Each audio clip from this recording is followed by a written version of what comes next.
নমস্কাৰ সকলোকে মই দিব্য পুনৰবাৰ আপোনালোকক স্বাগতম জনাইছোঁ মোৰ অন্য এটা ব্লগলৈ আৰু আশা কৰোঁ আপোনালোকে সকলোৱে ভালে কুশলে আছে। বহুত দিনৰ মূৰত লগ পাইছোঁ, মানে মই বহুত দিনৰ মূৰত ভিডিঅ' বনাবলৈ আহিছোঁ আৰু আজি মই আপোনালোকক এটা বস্তু দেখাইছোঁ। এয়া চাওক, এইটো হৈছে এটা বাচন ধোৱা চাবোন আৰু মই মানে কি এনেকুৱা প্লাষ্টিকৰ কণ্টেইনাৰ আছিলে ইয়াতে বনালোঁ আৰু ইয়াৰ পৰাই এনেকৈ উলিয়াই ধুবলৈ ভাল হয়, সেইকাৰণে মানে তো ইয়াতে থৈ দিম আৰু ইয়াৰ পৰাই মানে উলিয়াই ধুম আৰু বাচনবোৰ।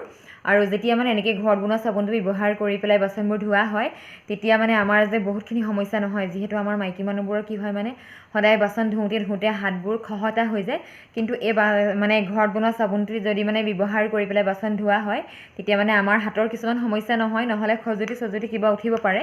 তো এইটো মই ঘৰত প্ৰাকৃতিকভাৱে বনাইছোঁ আৰু সম্পূৰ্ণ ঘৰুৱা বস্তুৰে কেনেকৈ কি কৰি বনালোঁ বলক দেৰি নকৰি ভিডিঅ'টো আৰম্ভ কৰি।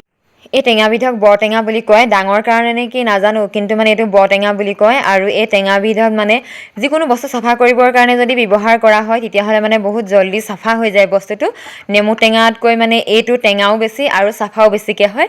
আৰু এতিয়া মই এই টেঙা দুটা কাটি ল'ম, সৰু সৰু টুকুৰাকৈ কাটি ল'ম গোটেইখিনি টেঙা। আৰু আপোনালোকেও যদি মানে বনাব বিচাৰে তেতিয়াহ'লে এনেকৈ টুকুৰাকৈ টেঙাখিনি কাটি ল'ব পাৰে। আৰু নেমু টেঙাৰ সলনি এইবাৰ বৰটেঙা ব্যৱহাৰ কৰি বনাই চাওঁ বুলি ভাবিছোঁ। চাবোনবোৰ কেনেকুৱা হয় আপোনালোকক দেখাম, কি হয় ৰিজাল্ট চাই যাব আপোনালোকে শেষলৈকে। আৰু টেঙাখিনি কাটি হৈ গ'ল, এতিয়া মোৰ মানে ডাঙৰ থাল এখনত ইমানখিনি টেঙা ওলালে আৰু যিমানখিনি পাৰোঁ মই ইয়াৰ পৰা এতিয়া গুটিখিনি ছেপাৰেট কৰি দিম, কাৰণ গুটিখিনি চাবোন বনাওঁতে কোনো প্ৰয়োজন নাই, সেইকাৰণে এইখিনি যিমানখিনি পাৰোঁ ছেপাৰেট কৰিম। আৰু আগতে মই মানে কুকাৰত বহাই দিছিলোঁ, আজি ভাবিছোঁ কেৰাহী এখনতে বহাই চাওঁ। আৰু এই কেৰাহীখনো মোৰ চাফা কৰিব লগা হৈ আছে, সেইটো কাৰণে মই মানে এইখনত মাজে মাজে এনেকৈ টেঙা সিজাই থাকোঁ। তো এই কেৰাহীখনতে মই দি দিছোঁ গোটেইখিনি টেঙাখিনি দি হৈ যোৱাৰ পিছত মই ইয়াতে অকণমান পানী দিছোঁ, মানে যিমানখিনি পানী দিলে মানে টেঙাখিনি সিজিবলৈ সহজ হয় সিমানখিনি পানী দিম। আৰু ইয়াতে এখন ঢাকোন লগাই ধুনীয়াকৈ ঢাকি দিম আৰু তলৰ জুইকুৰা যিমান পাৰোঁ মই টানকৈ দিবলৈ চেষ্টা কৰিম যাতে টেঙাখিনি সহজে সিজে। আৰু আনফালে মই চাউল তিয়াই ৰাখিছিলোঁ, ইয়াতে বেছি নহয়, মাত্ৰ মই এপোৱা চাউল লৈছোঁ। আৰু এই চাউলখিনি মই এতিয়া টুকি পেলাই ধুনীয়াকৈ পানীখিনি শুকাবলৈ দিম, সেইকাৰণে সোনকালে মানে পাতল হ'বৰ কাৰণে বা শুকাবৰ কাৰণে মেলি দিছোঁ মই এনেকৈ চালনী এখনতে। যেতিয়া মোৰ চাউলখিনি শুকাই যাব এনেকৈ মই মিক্সি বাতি এটাত ল'ম আৰু এই মিক্সি বাতিটোত মাৰি পেলাই মই গোটেইখিনি পিঠা বনাই ল'ম। আনফালে মোৰ ইয়াত টেঙাখিনিও সিজি গ'ল, টেঙাখিনি একেবাৰে কোমল কৰি সিজাই লৈছোঁ। আৰু টেঙাখিনি সিজাত মই এনেকৈ খৰাহী এটাত টুকি দিছোঁ যাতে মানে পানীটো নাথাকে আৰু পানীটো ওলাই যাব পাৰে। আৰু এইখিনি অলপ সময়ৰ কাৰণে ঠাণ্ডা হ'বলৈ দিম। আৰু ঠাণ্ডা হোৱাৰ পাছত মই এইখিনি মিক্সাৰ জাৰটোত, যিটো মানে মই পিঠা খুন্দিছিলোঁ সেইটোতে লৈছোঁ। আৰু যদি ইয়াত গুটি বাকী থাকি গৈছিলে সেই গুটিখিনিও মই ছাইড কৰি দিম, ইয়াত গুটি একেবাৰে মই যাবলৈ দিয়া নাই। আৰু এইফালে মই দুটা বাতিত ফুটছাই লৈছোঁ, ফুটছাইখিনি মই এনেকৈ চালি লৈছোঁ। আৰু এইখিনি হৈছে পিঠাখিনি, ফুটছাই আধাতকৈ কমেই হ'ব চাগে পিঠা, সিমানখিনি লৈছোঁ। আৰু এইখিনি হৈছে টেঙা, যিখিনি টেঙা মই মানে মিক্সিত মাৰি পেলাই আনি ৰাখিছোঁ, এইখিনি একদম শুকানকৈ মাৰিছোঁ। এতিয়া আটাইখিনি মিশ্ৰণ মই একেটা গামলাতে ৰাখিম, গামলাটোত প্ৰথমতে পিঠা দিছোঁ আৰু এতিয়া ইয়াতে মই দি দিম ফুটছাই বাতিকেইটাও।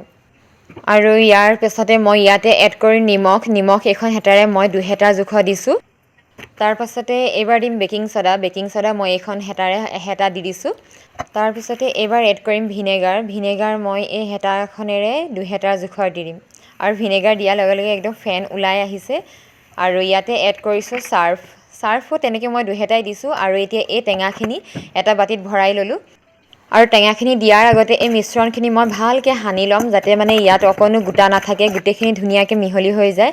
প্ৰথমতে হেতাৰে কৰিছিলোঁ যদিও মই মানে হাতেৰে কৰিবলৈ বেছি ভাল পালোঁ, সেইকাৰণে হাতেৰে মই আটাইখিনি মিহলি কৰি লোৱাৰ পিছত ইয়াত টেঙাখিনি সানি যাম। আৰু টেঙাখিনি যিহেতু লাহে লাহে এড কৰিম, গতিকে মই ইয়াত যিমানখিনি টেঙাৰ প্ৰয়োজন হ'ব সিমানখিনিয়ে দিম, অতিৰিক্ত দি নিদিওঁ, নহ'লে চাবোনটোকা ঢিলা হৈ যোৱাৰ চান্স থাকিব পাৰে। আৰু এতিয়া এয়া মই একদম আটা মৰা নিচিনাকৈ গোটেইখিনি মাৰি ল'লোঁ। আৰু এতিয়া এইখিনি মই এতিয়া কণ্টেইনাৰত ভৰাই যাম, যিকেইটা কণ্টেইনাৰ মই ৰেডি কৰি ৰাখিছোঁ এইখিনি ভৰাবৰ কাৰণে। আৰু এইটো টেঙা লোৱাটো মই এনেকৈ ভৰাই দিম, একো নহয়, যিহেতু টেঙাহে আছে। আৰু ইয়াতে ভৰাই যাম এতিয়া। কাষতে একাপ মোৰ লাল চাহ কাপো ওলাই আছে, মায়ে দিছিলে, মই কামটো কৰি শেষ কৰিহে খাম বুলি থৈ দিলোঁ। তেনেকৈ থাকিলে চাহ চাগে ঠাণ্ডাই হ'লগৈ, প্ৰথমতে এইখিনি ভৰাই লওঁ তাৰপিছতহে খাম। আৰু এনেকৈ মোৰ আটাইকেইটা বাতিতে ভৰোৱা হৈ গ'ল। এইবাৰ এয়া 4টা বাতিত ভৰাইছোঁ আৰু এই 4টা বাতি চাগে মোৰ 15 দিনমানৰ কাৰণে হৈ যাব, আকৌ তাৰপিছত বেলেগকৈ বনাব লাগিব। আৰু এই বাতিকেইটা মই ৰ'দত শুকুৱাব লাগিব। আৰু বাকী যিখিনি মোৰ টেঙা থাকি গ'ল এইখিনি মই এনেই ৱেষ্ট হ'বলৈ নিদিওঁ, এইখিনি মই কিবা এটা কৰিম। আৰু কি কৰোঁ আপোনালোকৰ লগত শ্বেয়াৰ কৰিছোঁ, সেইখিনিও চাই যাওক মোৰ লগতে। আৰু এইখিনি যিখিনি বাকী থাকিলে মই এইখিনি মিক্সিটো মৰা নাছিলোঁ, এইখিনি মই গামলাটোতে পুনৰ লৈ লৈছোঁ, যিটো গামলাত মই আগতে চাবোনখিনিৰ কাৰণে সানিছিলোঁ। আৰু এইখিনি এতিয়া মই হাতেৰে মাৰিম। যদি মানে টেঙাখিনি ভালকৈ সিজে তেতিয়াহ'লে মিক্সাৰ জাৰত নভৰাই এইখিনি হাতেৰে মাৰিলেও ধুনীয়াকৈ মানে মিহি কৰিব পাৰিম। আৰু সেয়ে মই এতিয়া আপোনালোকক কৰি দেখাম কেনেকৈ ধুনীয়াকৈ মিহি কৰি দিওঁ হাতেৰে মাৰি মাৰি। আৰু এই টেঙাটোৱে কিমান চাফা হ'ব মই তাৰে প্ৰমাণ দি দিছোঁ। চাওক মোৰ নখ কিমান ধুনীয়া চিকচিকীয়া হৈ গৈছে এইখিনি সানোতেই, তেতিয়াহ'লে বাচন ধুলে কিমান ধুনীয়া চিকচিকীয়া হ'ব পাৰে। আৰু হাতবোৰো চাফা হৈ গৈছে। গতিকে এনেকুৱা এইখিনি মানে ব্যৱহাৰ কৰি পেলাই বনোৱা চাবোন টুকুৰা মই যদি ব্যৱহাৰ কৰোঁ তেতিয়াহ'লে হাত চাতবোৰ লেতেৰা নহ'ব। নহ'লে অকল চাই মাজিলে মানে নখত ক'লা ক'লা কেতিয়াবা সোমাই থাকে। আৰু এইখিনি মোৰ এতিয়া এনেকুৱাকৈ বনি গৈছে পেষ্টখিনি। আৰু এইখিনি টেঙা মই চাবোনৰ কাৰণে ব্যৱহাৰ নকৰোঁ, তথাপিতো মই ইয়াতে ফুটছাই সানিছোঁ। কাৰণ সুদা ফুটছাই কেতিয়া বাচনখিনি মানে চিকচিকীয়া হ'ব যেন নালাগে। অকণমান মানে আমাক চাবোনৰ প্ৰয়োজন হয়েই, কিন্তু চাবোন নোহোৱাকৈও যে ফুটছাইখিনি আমি একদম ধুনীয়াকৈ বাচনখিনি চাফা হোৱাকৈ ৰাখিব পাৰোঁ। তো তেনেকৈ মই এতিয়া বনাম। এই ফুটছাইখিনিত এতিয়া মই টেঙাখিনি গোটেইখিনি ধুনীয়াকৈ মিক্স কৰি দিম। আৰু লগত একো নাই, মাত্ৰ টেঙাখিনি আৰু ফুটছাইখিনিয়ে মিহলি কৰি দিম। আৰু এনেকৈ মই আগতেও ৰাখি পেলাই মানে ব্যৱহাৰ কৰিছোঁ। বহুত ধুনীয়া হয়, বাচনখিনি মাজিবলৈও ভাল হয় আৰু বাচনখিনিও খুব চিকচিকীয়া হয়। সেইকাৰণে মই এতিয়া এইখিনি এনেকৈ সানি ল'ম আৰু সানি পেলাই এইখিনিয়ে মই বাচন মাজিম। আৰু এইটো গামলা, এই গামলাটো মই এই টেঙা আৰু ফুটছাই সানিছিলোঁ যে সেইখিনিয়ে ধুই আনিছোঁ, কাৰণ এতিয়ালৈকে চাবোনটো ৰেডি হোৱা নাই ধুবৰ কাৰণে। আৰু এতিয়া মই এই চাবোনখিনি এনেকৈ ৰ'দত দি থাকিম, ৰ'দত দি পেলাই শুকুৱাই টান কৰি ল'ম।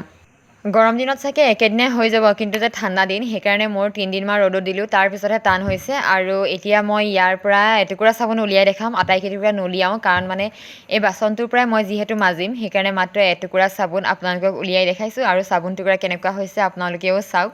আৰু এই টুকুৰা মোৰ মানে সৰু টুকুৰাই উলিয়াইছোঁ, যিহেতু এইটো বাতিৰ ভিতৰত ব্যৱহাৰ কৰা বাতি হয়।